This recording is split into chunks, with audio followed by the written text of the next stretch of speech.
Mebd the enchantress takes the cow into the sky and drops him in different locations, Morgan said, as she led Laine away from the cottage. Sometimes she favors Ulster and sometimes cannot. She positions the cow depending on her will and mood. It sort of reminded Laine of Mom in a way, like when she drove the U-Haul through the storm when they first moved to Derby. Every crime between mother and daughter was merely circumstantial and unintentional, she later learned. Mom was the opposite of Dad growing up, who liked risk and freedom. Mom liked control and safety.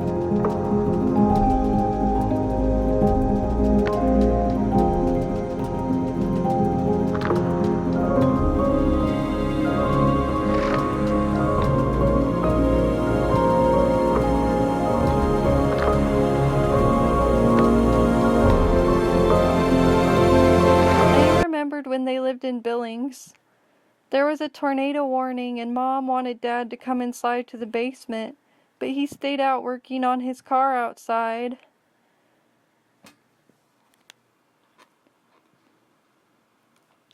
So what does that mean? Baroque is on Maeve's side? Laine asked.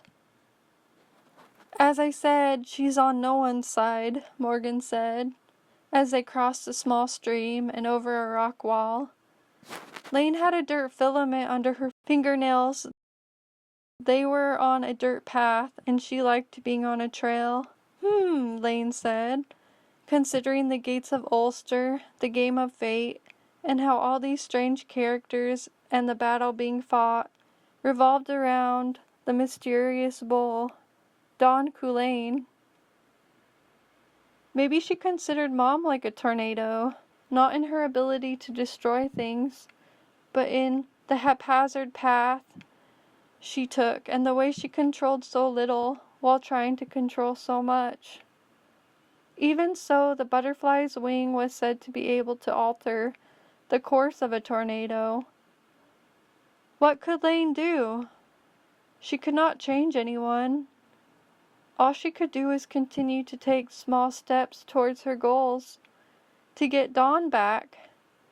And how could she be as light, as nuanced as a butterfly, in order to rise above her own storm?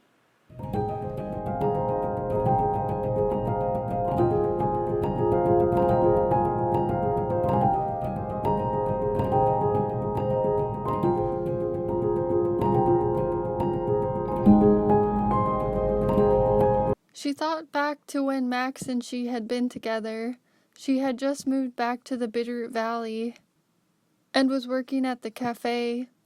She felt like her English degree was wasted, and she struggled to write her blog by the same name, Modern Legend. There was a lot she had taken for granted back then, but now she saw those experiences as building blocks for what would come later. "You're trying too hard," he said. "I think you have to try hard," she'd said. "Yeah, but not that hard." True, she might have been trying too hard and doubting her potential, but at least she hadn't lied, saying things she never intended to make true. And she didn't think the same could be said of him.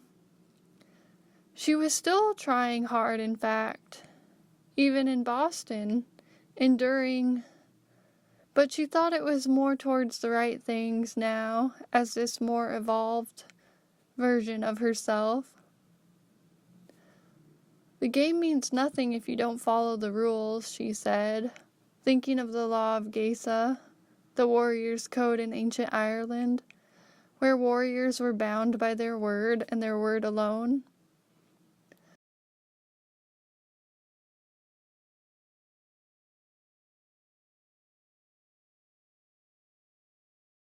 She thought some boys were too afraid to love.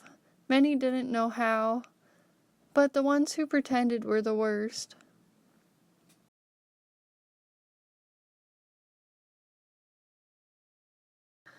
"Brace yourself, this is going to hurt," Laine told Morgan.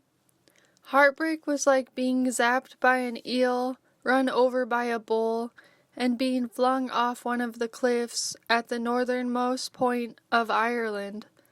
That's what happened in the cattle raid of Cuchulain story, the ancient Irish tale, while Morgan tried to get revenge on Cuchulain. "But you're going to win in the end," Laine said, even though Morgan didn't understand anything she was saying, and Laine felt bad. She didn't know what was about to hit her.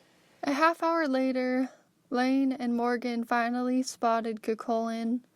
He stood in front of a red barn. Laine could see instantly that Cuchulain was Max.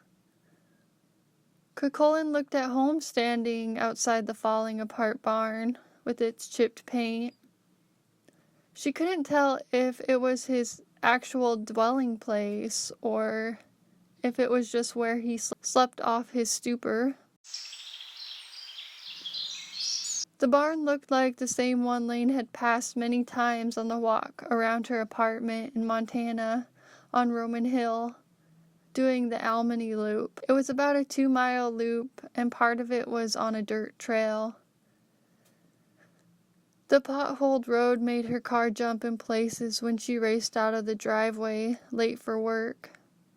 And then the small bit of pavement where the loop ran into Bowman Road, leading down the hill into Hamilton, Montana. At the bottom, she anticipated the familiar Gadlin Bros Concrete Company, which was owned by George Gadlin's family. George was in her class in high school, but everyone called him George G. He was the most popular boy in her class because he had a hot tub. How often had Laine cursed Max while walking that loop, high as a cloud, no doubt, for making her feel that low.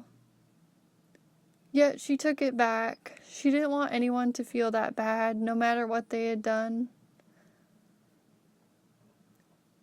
True, she may have sounded overly dramatic, but then the people who called her overly dramatic probably weren't the people who knew what it was like to be blessed and cursed with a woman's love. It was the same kind of love that kept the earth spinning despite how much it was tread upon. Women nurture this world, but sometimes care more for others than themselves, which can leave them feeling hopeless and exhausted. There was a white cow standing in the field next to Cuchulain, she realized. It was not Donn, of course, but he looked familiar. Laine wondered if this was the famous white bull, Donn's rival, Finnbina. She looked into the sky once more to see if there was any trace of Donn. She didn't know where the cow was being taken to. She knew only that if the brown bull represented her dreams coming true, she only had to just keep walking on her path and have faith that what was meant for her would meet her up ahead. Even if it was a little frustrating sometimes, the way dreams can be.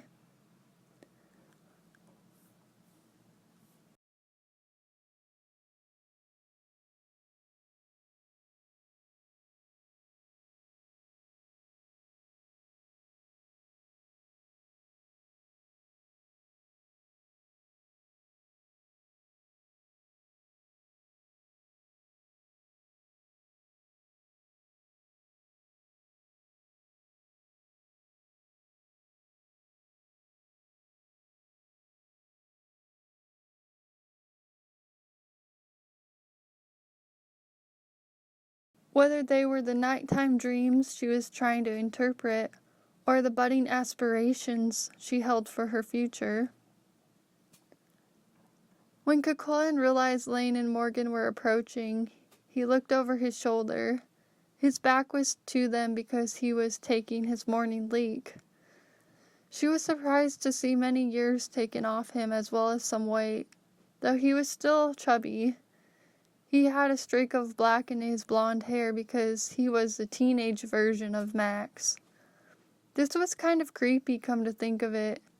That meant in this part of the story, he was only 17, and she was in her late 20s. That was like having a crush on one of the youth from the children's home where she used to work, and acting on it. She wondered if Cuchulain/Max's hair was dusted with charcoal, or maybe he was just dirty. Because how did people in prehistoric Ireland have hair dye? She looked at the roads above them, going up to people's cottages. All of them had turned more Irishy, and the landscape too. But there were all these hairpin turns like in Montana. How did she get from the watchtower in Stevie, Montana, where Morgan's cottage was, back to her place on Roman Hill? How far was the Gate of Ulster from them now? Did it mean she was progressing in life?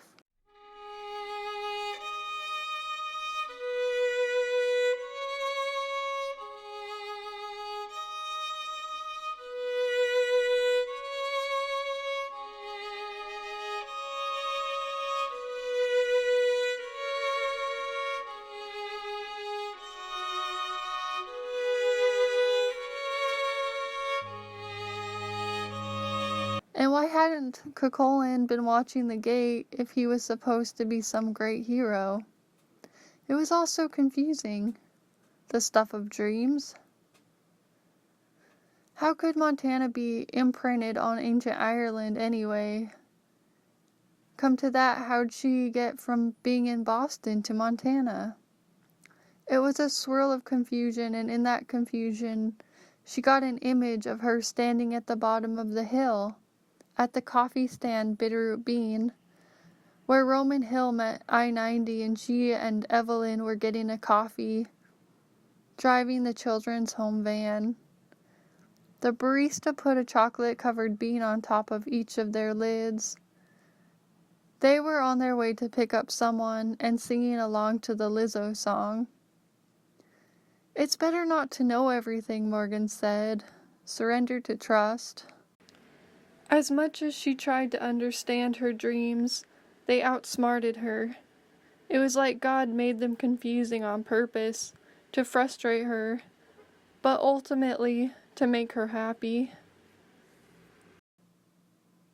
The places in her dreamscape could change and converge, just like dreams do. And she found she both wanted and didn't want to follow the streams of her subconscious. She was starting to get a headache. She thought it was the good kind of headache from working hard and imagining a better life for herself. She didn't want to rehash the past unless she thought it would help someone, and she thought maybe it could. It helped her to endure as well. At the thought that yes, she, Laine from Montana, could make the world a better place.